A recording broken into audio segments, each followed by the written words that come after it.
The Royal Swedish Academy of Sciences has today decided to award the 2025 Nobel Prize in Chemistry to Susumu Kitagawa, Kyoto University, Japan, Richard Robson, University of Melbourne, Australia, and Omar Yagi, University of California at Berkeley, USA, for the development of metal organic frameworks.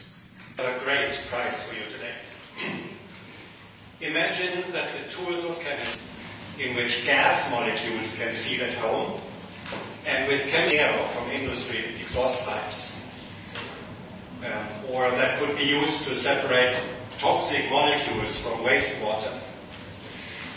This year's award is a story full of holes, but with enormous capacity to absorb all your attention and other things. How to actually predictably being able to make them was very elusive.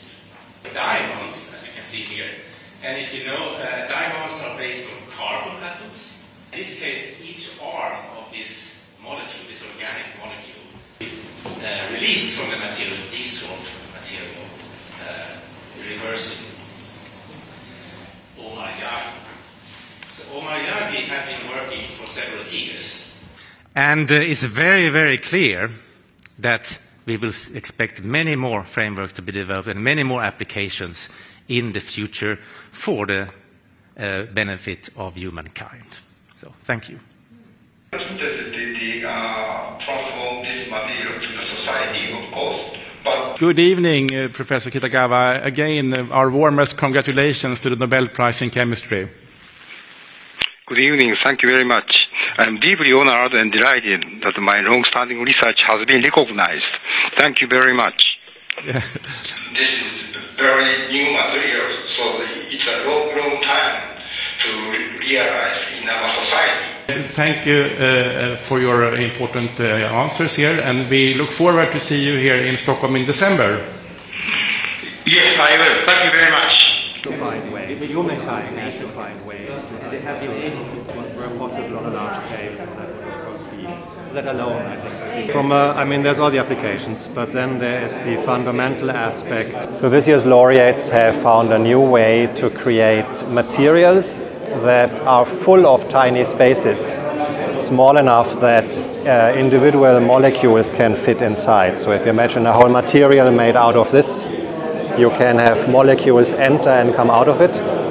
And the special thing is that the chemical properties of these connecting pieces, our organic molecules, can be adjusted to make different molecules feel at home. So in this case, a water molecule. And this can, for example, be used to harvest water from air, water molecules from air to make potable waters.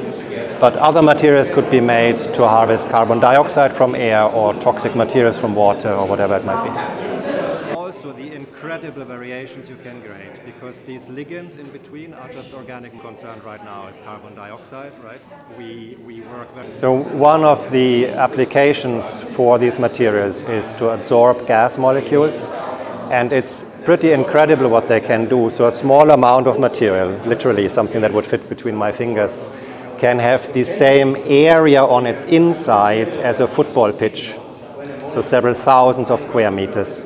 That is almost a bit like Hermione's handbag in Harry Potter, that is huge on the inside but very tiny on the outside.